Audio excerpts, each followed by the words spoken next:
Ya, menjadi pertanyaan masyarakat adalah kok masyarakat Indonesia begitu diperketat protokol kesehatannya, mudik tidak boleh, bahkan arus keluar masuk antara satu daerah dan daerah lainnya juga diperketat. Tapi ternyata kita kecolongan karena ratusan warga negara asing asal India masuk ke Indonesia, 12 diantaranya ini adalah positif pemirsa. Mengenai SOP karantina dan juga pemberlakuan untuk yang lain-lain khususnya adalah warga negara yang asal India yang masuk ke Indonesia juga akan saya bahas di malam hari ini. Sudah hadir di sini Ibu Siti Nadia. Selamat malam, Assalamualaikum Bu Siti Nadia. Waalaikumsalam. Ya, dan selain Ibu Siti Nadia, saya juga telah tersambung dengan Profesor Chandra Yoga Aditama yang merupakan Direktur WHO Asia Tenggara 2018-2020. Selamat malam Pak Chandra Yoga. Selamat malam Mbak Caca. Ya, selain Pak Chandra Yoga, saya juga sudah melihat di sini Bapak Melki Lakalena dari Komisi 9 DPR. Pak Melki Lakalena, selamat malam. Selamat malam Mbak Caca, selamat malam Pak Yoga dan Bu Siti. Ya, mungkin saya ke Ibu Siti Nadia. Bu Siti Nadia, memang bukan waktunya lagi untuk salah menyalahkan kalau sudah kita masuk ke warga negara asing asal India. Belasan diantaranya positif. Nah Bu, yang menjadi pertanyaan adalah bagaimana tracing? Mengingat satu, ketika mereka di bandara pasti ada interaksi, itu yang pertama.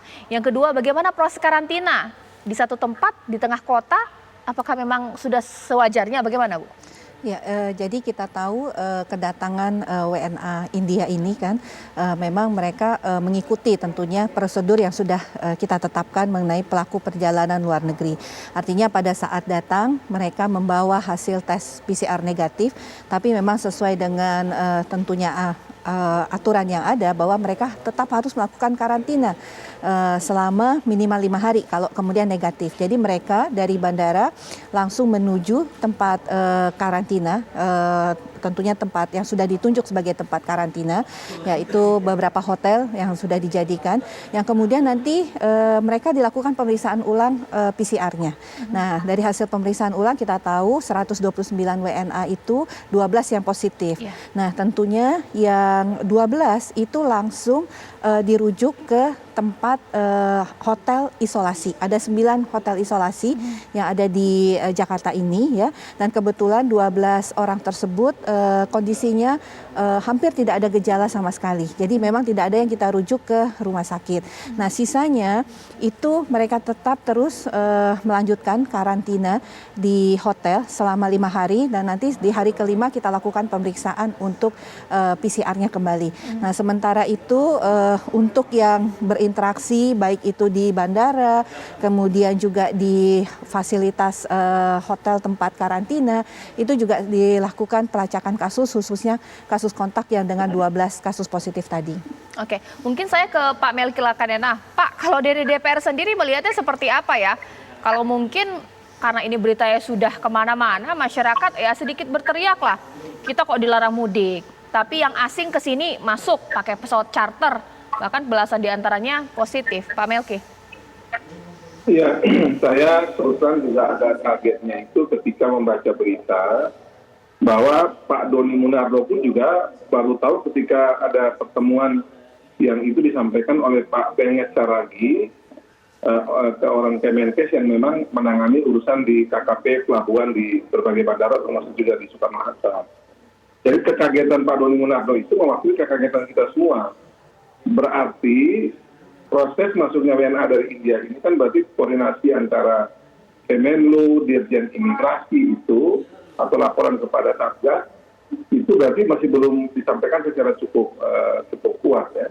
Padahal kita juga melihat dan menyaksikan sendiri bahwa beberapa hari terakhir ini media internasional bahkan media dalam negeri juga itu menggambarkan betapa eskalasi dari pandemi COVID India itu sudah menjadi tsunami COVID, bukan lagi kenaikannya saya sudah sampai ratusan ribu, lalu kenaikannya cepat sekali. Nah, mestinya dengan melihat kondisi semacam ini,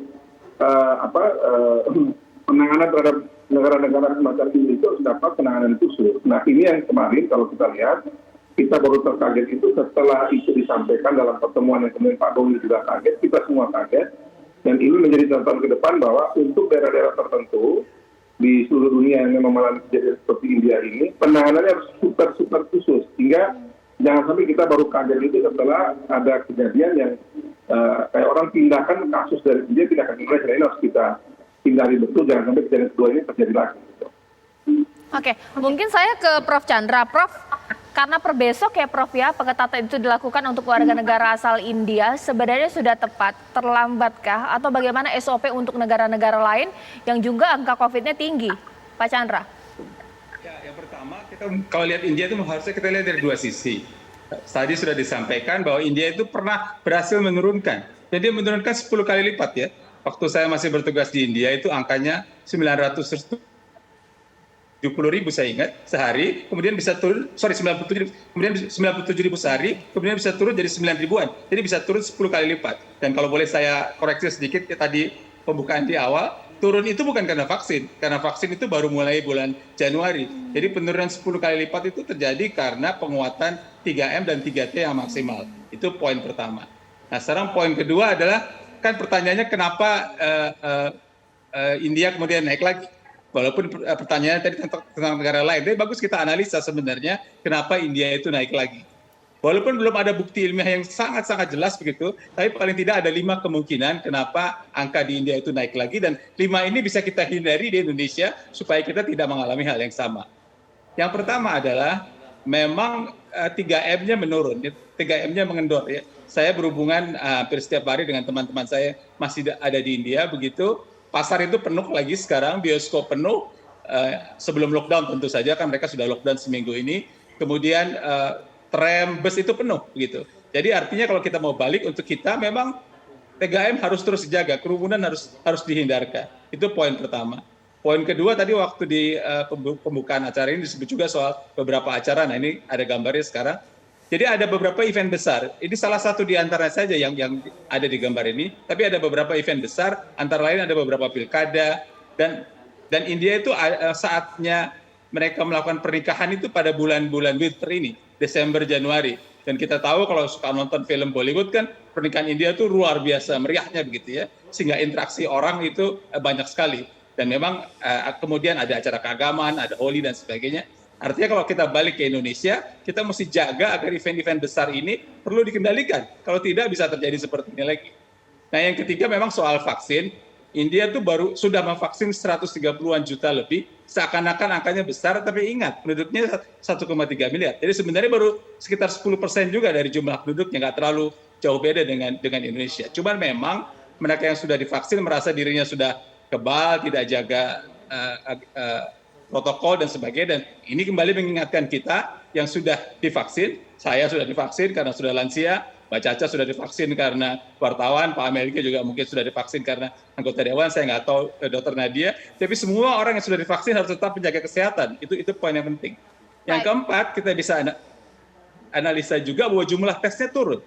Tadinya jumlah tesnya lebih dari 1 juta, bahkan sampai hampir 1,5 juta pada bulan Oktober-November, kemudian turun di bulan Februari di bawah 1 juta, bahkan hampir ke 700.000, walaupun sekarang naik lagi dengan cepat. Jadi message-nya buat Indonesia, buat Bu Nadia dan teman-teman, tentu jumlah tes tidak boleh turun. Jumlah tes harus terus tinggi. Gitu. Dan yang terakhir memang tentang vaksin yang tadi akan dibahas.